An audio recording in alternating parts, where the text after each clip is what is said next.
lights, Xenon, HID, Halogen, everything has lights. Hello everyone, I'm Bogdan, and this is an overview of what we can do on the lights for the 5 Series F10 BMW.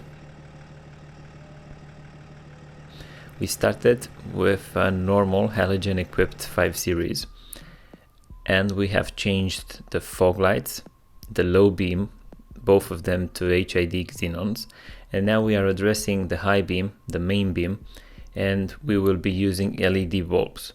This is the place where LEDs are the best to be used. They have fast light up times, they don't get damaged due to repeat on and off cycles.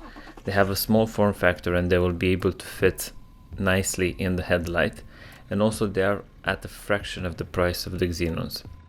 You would be asking us, why aren't we using them also on the low beam?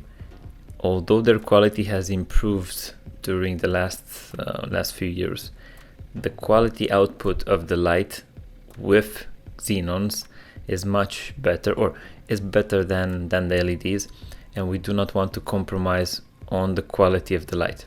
Same question might go for the fog lights. Why aren't we using LEDs for the fog lights?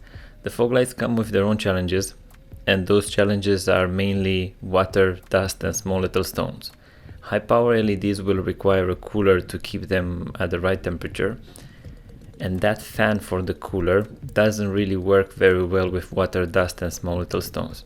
So we are keeping with the tried and tested products, using HID Xenons for the fog lights and the low beam, and using the LEDs only for the high beam. I hope that this video was useful. If you have questions regarding lights, or if you want us to do this type of job on your car, get in touch, and hopefully I'll be seeing you in the next video.